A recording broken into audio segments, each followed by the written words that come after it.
প্ৰদ্যুৎ বৰদলৈয়ে দল ত্যাগৰ সিদ্ধান্ত লৈছে যদিও প্ৰদ্যুৎ বৰদলৈৰ পুত্ৰ প্ৰতীক বৰদলৈ এইবাৰ প্ৰাৰ্থিত্ব আগবঢ়াইছে মাৰ্ঘেৰিটা সমষ্টিৰ পৰা তাৰ পাছতো পুত্ৰৰ ভৱিষ্যতৰ কথা চিন্তা নকৰি প্ৰদ্যুৎ বৰদলৈয়ে কংগ্ৰেছ দল ত্যাগ কৰিছে আৰু চৰ্চা হৈছে যে বিজেপিত যোগদান কৰিব ইতিমধ্যে প্ৰতীক বৰদলৈয়ে দিল্লীত বাহৰ পাতিছে পিতৃক বুজনি দিবলৈ চেষ্টা কৰিছে বুলি আমি জানিব পাৰিছিলো কিছু সময়ৰ পূৰ্বে জিতেন্দ্ৰ সিং আৰু গৌৰৱ গগৈ প্ৰদ্যুৎ বৰদলৈৰ বাসগৃহত গংগা এপাৰ্টমেণ্টত গৈ উপস্থিত হৈ বুজনি দিছিল অৱশেষত সেই বুজনিও কোনো ধৰণৰ কামত নাহিল অৱশেষত প্ৰদ্যুৎ বৰদলৈয়ে দল ত্যাগ কৰিছে কংগ্ৰেছ দল ত্যাগ কৰিছে পদত্যাগ পত্ৰ প্ৰেৰণ কৰিছে বুলি জানিব পৰা গৈছে আমি কিছু সময়ৰ পাছতে সেই পত্ৰখন আপোনালোকৰ সন্মুখলৈ দিম আমি এইখিনি মুহূৰ্তত আপোনালোকক জনাইছো ইটোৰ পাছত সিটো হলঠেকত পৰিছে বিপদত পৰিছে এতিয়া কংগ্ৰেছ দল নিৰ্বাচনৰ প্ৰাক মুহূৰ্তত ইটোৰ পাছত সিটো প্ৰত্যাহ্বান আৰু এই ধৰণৰ খবৰে নিশ্চিতভাৱে কংগ্ৰেছ দলক ক্ষতি কৰিব অৱশেষত কংগ্ৰেছ ত্যাগ কৰিছে সাংসদ প্ৰদ্যুৎ বৰদলৈয়ে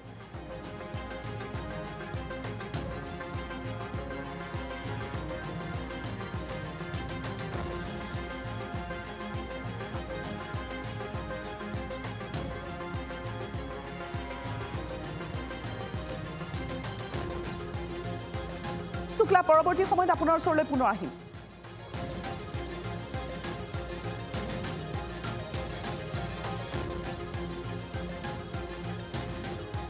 দেখুৱাইছো গংগা এপাৰ্টমেণ্টত দিল্লীত থকা প্ৰদ্যুৎ বৰদলৈৰ বাসগৃহত গৌৰৱ গগৈ আৰু জিতেন্দ্ৰ সিং উপস্থিত হোৱাৰ পাছতো বুজনি দিছিল সেই বুজনিৰ পাছতো প্ৰদ্যুৎ বৰদলৈ নিজৰ স্থিতিত অটল অৱশেষত দুদিন পাছতে প্ৰদ্যুৎ বৰদলৈয়ে পদত্যাগ কৰিছে আৰু কংগ্ৰেছ দল ত্যাগ কৰাৰ কথা ইতিমধ্যে আনুষ্ঠানিকভাৱে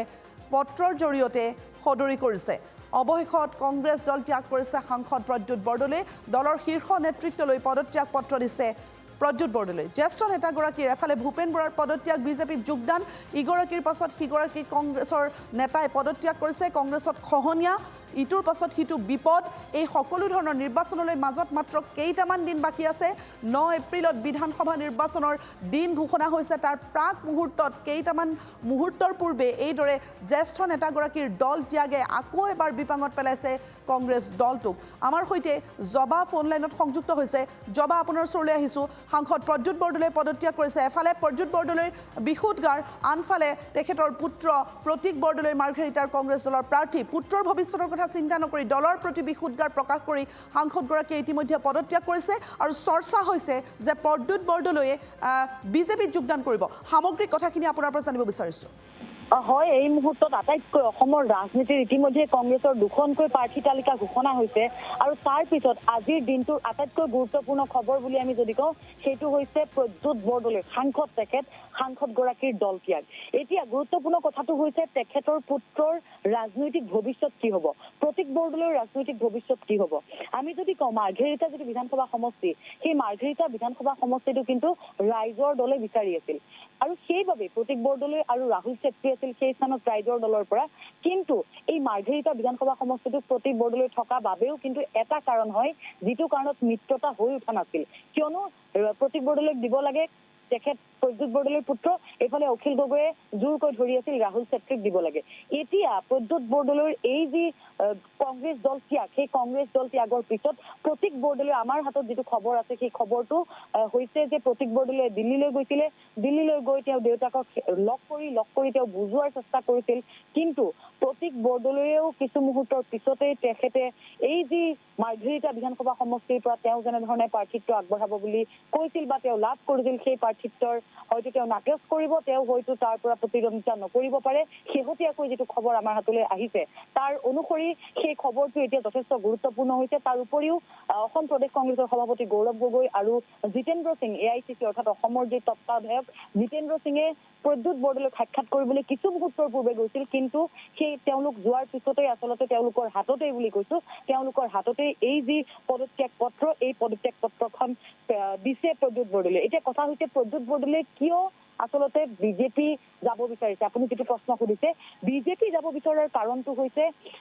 তেখেতে কিন্তু ইয়াৰ আগতে মুখ্যমন্ত্ৰী ডক্টৰ হিমন্ত বিশ্ব শৰ্মাই কৈছিল যে কংগ্ৰেছত যি হিন্দু নেতা আছে সেই হিন্দু নেতা কংগ্ৰেছত আৰু থাকিব নোৱাৰিব তেওঁলোকক বিজেপিলৈ লৈ অনা হ'ব আজিৰ দিনটোত মুখ্যমন্ত্ৰী হিমন্ত বিশ্ব শৰ্মাই ক'লে যে এখন আসন সন্মান সহকাৰে ভূপেন বৰাক যিমান সন্মান প্ৰদান কৰা হৈছিলে ঠিক একেই সন্মান প্ৰদান কৰা হ'ব কিন্তু প্ৰদ্যুৎ বৰদলৈকো ঠিক একেদৰে প্ৰদ্যুৎ বৰদলৈ যোৱাৰ কথা চলিছে আছিল আসিফ নাজাৰ যিগৰাকী কংগ্ৰেছৰ বিধায়ক আছিল লাহৰীঘাটৰ পৰা, সেই লাহৰীঘাটৰ বিধায়কৰ টিকট প্ৰদানক লৈ এই গোটেই খেলিমেলিখন আৰম্ভ হৈছিল। ইতিমধ্যে মুকলিকৈ এখন পত্ৰ লিখিছিল ৰাহুল গান্ধীলৈ তথা প্ৰিয়ংকা গান্ধীলৈ লিখিছিল প্ৰদ্যুৎ বৰদলৈয়ে যে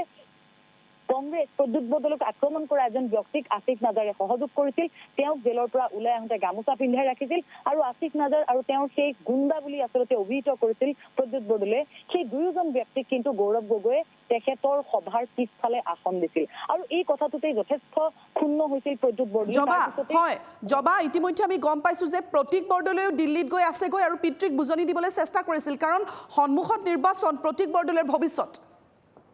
নিশ্চিত ৰূপে কিছু মুহূৰ্তৰ পূৰ্বে প্ৰতীক বৰদলৈ গৈছিল দিল্লীলৈ আৰু দিল্লীলৈ গৈ প্ৰতীক বৰদলৈয়ে বুজোৱাৰ চেষ্টা কৰিছিল পিতৃক যে পিতৃয়ে যদি কংগ্ৰেছ দল ত্যাগ কৰে তেতিয়াহ'লে প্ৰতীক বৰদলৈৰ ৰাজনৈতিক ভৱিষ্যত কি হ'ব। কাৰণ প্ৰথমবাৰৰ বাবে প্ৰতীক বৰদলৈয়ে মাৰ্ঘেৰিটা সমষ্টিটোৰ পৰা তেওঁ আসন বিচাৰিছিল বা প্ৰাৰ্থিত্ব বিচাৰিছিল আৰু সেই দেউতাকৰ কথা অৰ্থাৎ প্ৰদ্যুৎ বৰদলৈৰ কথা ভাবি, যিহেতু তেওঁ সাংসদ, পূৰ্বতে তেওঁ মন্ত্ৰী আছিল, গতিকে এজন জ্যেষ্ঠ কংগ্ৰেছ নেতা, সেই অনুপাতেই আচলতে তেখেতৰ পুত্ৰ প্ৰতীক বৰদলৈক প্ৰাৰ্থিত্ব প্ৰদান কৰিছিল AICC। আৰু ইয়াৰ পিছত এতিয়া পিতৃ যেতিয়া আন এটা দললৈ যাব বা কংগ্ৰেছ দল ত্যাগ কৰিব, যি হাইকমাণ্ড অৰ্থাৎ হাইকমাণ্ডৰ প্ৰতি খুব অসম প্ৰদেশ কংগ্ৰেছৰ নেতা সভাপতি গৌৰৱ গগৈৰ প্ৰতি খুব আচলতে প্ৰদৰ্শন কৰি যেতিয়া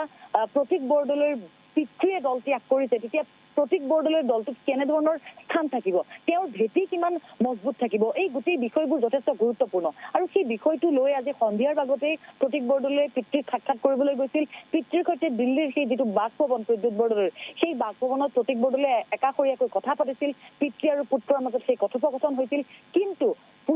প্ৰতীক বৰদলৈৰ বুজনিটো ক্ষান্ত হোৱা নাছিল প্ৰদ্যুৎ বৰদলৈ, আৰু প্ৰদ্যুৎ বৰদলৈয়ে ইতিমধ্যে কংগ্ৰেছ দল ত্যাগ কৰিছে। আজি নিশা 1 বজাত গৃহমন্ত্ৰী অমিত শ্বাহৰ সৈতে গুৰুত্বপূৰ্ণ এখন বৈঠক আছে আৰু সেই বৈঠকৰ পিছতেই এফালে দলৰ হাইকমাণ্ডৰ প্ৰতি বিশুদ্ধাৰ, দলৰ প্ৰতি বিশুদ্ধাৰ, আৰু আনফালে পুত্ৰৰ ৰাজনৈতিক ভৱিষ্যত। কাৰণ প্ৰথমবাৰৰ বাবে প্ৰতীক বৰদলৈয়ে ৰাজনীতিৰ এই ক্ষেত্ৰখনত খোজ পেলাইছে আৰু প্ৰাৰ্থিত্ব আগবঢ়াবলৈ আগবাঢ়িছে, তাকো এটা গুৰুত্বপূৰ্ণ সমষ্টিৰ পৰা এগৰাকী শক্তিশালী প্ৰাৰ্থীৰ বিপৰীতে। চৰ্চা হৈছে যে পিতৃৰ পথে অনুসৰণ কৰিব পাৰে নেকি প্ৰতীক বৰদলৈয়ে, অৰ্থাৎ যদি প্ৰদ্যুৎ বৰদলৈয়ে বিজেপিত যোগদান কৰে, প্ৰতীক বৰদলৈৰ পৰৱৰ্তী ঠিকনাও বিজেপিয়ে হ'ব নেকি? কিন্তু এটা কথা চাওক, এতিয়া প্ৰদ্যুৎ বৰদলৈৰ যিটো সন্মান, হিমন্ত বিশ্ব শৰ্মাই যিটো কথা কৈছে যে প্ৰদ্যুৎ বৰদলৈক আমি সমান সন্মান দি আমি বিজেপিলৈ আনিম, তেওঁ যিখন আসন বিচাৰিব আমাৰ এটা ষ্টেট সমষ্টিৰ পৰা তেওঁক আমি বিজয়ী কৰাই লৈ আনিম, কিন্তু সেই একেটাই কথা কিন্তু প্ৰতীক বৰদলৈৰ ক্ষেত্ৰত কিমান ধৰণতে আচলতে মজবুত নহ'ব বা প্ৰাসংগিকতা কিমান নাথাকিব। কিয়নো প্ৰদ্যুৎ বৰদলৈ সাংসদ, প্ৰদ্যুৎ বৰদলৈ একালৰ যথেষ্ট ঘনিষ্ঠ হিমন্ত বিশ্ব শৰ্মাৰ সৈতে একেলগে মন্ত্ৰীসভাত আছিল কংগ্ৰেছ দলত যেতিয়া হিমন্ত বিশ্ব শৰ্মা আছিল তেতিয়া। আৰু প্ৰতীক বৰদলৈক যদি এতিয়াই আচলতে ৰাজনীতিত যদি বিজেপিলৈ আনি যদি তেখেতক এষ্টাব্লিছ কৰিবলৈ যায়, তেতিয়াহ'লে বিজেপিৰ ভিতৰত কিন্তু অন্তঃকন্দলে দেখা দিব। কিয়নো পিতৃৰ সংস্থাপন নহয়, প্ৰদ্যুৎ বৰদলৈ অহাৰ লগে লগে প্ৰতীক বৰদলৈৰ সংস্থাপনৰ কথাটো আহিব। আৰু সেইবাবে হয়তো প্ৰতীক বৰদলৈৰ যিটো খবৰ আমাৰ হাতলৈ আহিছে, পিতৃ যিহেতু দলত নাথাকে, পিতৃ যিহেতু আন এটা দললৈ যোৱাৰ কথা চলি আছে, সেইবাবে প্ৰতীক বৰদলৈয়ে তেওঁ যি মাৰ্ঘেৰিটা বিধানসভা সমষ্টিৰ পৰা তেওঁ যি প্ৰাৰ্থিত্ব আগবঢ়োৱাৰ কথা আছিল বা তেওঁ যেনেধৰণে টিকট লাভ কৰিছিল, সেই সমষ্টিটোৰ পৰা তেখেতে এই মুহূৰ্তত বা কাইলৈৰ দিনৰ ভাগত তেওঁ প্ৰাৰ্থিত্ব উঠাই ল'ব পাৰে, তেওঁ নাকচ কৰিব পাৰে, তেওঁ মুকলিমূৰীয়াকৈ ক'ব পাৰে যিটো দলত তেওঁৰ পিতৃৰ প্ৰতি সন্মান নাই, যিটো দলত তেওঁৰ পিতৃক সন্মান কৰিব নাজানে, সেই ধৰণৰ দল এটাৰ পৰা তেওঁ উঠিব নিবিচাৰিব বা তেওঁ প্ৰতিদ্বন্দ্বিতা কৰিব নিবিচাৰিব। কাইলৈৰ দিনৰ ভাগত প্ৰতীক বৰদলৈয়ে সেই সিদ্ধান্ত ল'ব। আজি নিশা যিহেতু এখন গুৰুত্বপূৰ্ণ বৈঠক আছে, তাৰ পিছতে আচলতে প্ৰদ্যুৎ বৰদলৈয়ে যিটো দললৈ যাব বা বিজেপিলৈ যোৱাৰ যিটো চৰ্চা চলিছে, তাত গৈ নিজৰ ভৱিষ্যত অক্ষুণ্ণ ৰখাৰ বিপৰীতে পুত্ৰৰ ভৱিষ্যত কেনেধৰণে অক্ষুণ্ণ ৰাখিব, এই গোটেই বিষয়সমূহত কিন্তু বিতংভাৱে আলোচনা হ'ব। আৰু তাৰ পিছত হয়তো প্ৰদ্যুৎ বৰদলৈয়ে সিদ্ধান্ত ল'ব যে কিমান বছৰ পিছত প্ৰতীক বৰদলৈক বিজেপিলৈ আনিব পাৰি, নে একেলগে পিতৃৰ সৈতে পুত্ৰও আহিব। পৰৱৰ্তী সময়ত লক্ষণীয় হ'ব পুত্ৰৰ ভৱিষ্যত কোন দিশে গতি কৰে আৰু প্ৰদ্যুৎ বৰদলৈয়ে কোন দলত আনুষ্ঠানিকভাৱে যোগদান কৰে, বিজেপিয়ে তেওঁৰ শেষ ঠিকনা নেকি, পৰৱৰ্তী ঠিকনা নেকি, সেয়া পৰৱৰ্তী সময়ত লক্ষণীয় হ'ব। মুঠৰ ওপৰত কংগ্ৰেছ দলত ইটোৰ পাছত সিটো মুখ্যম আঘাত নিৰ্বাচনৰ প্ৰাক মুহূৰ্তত।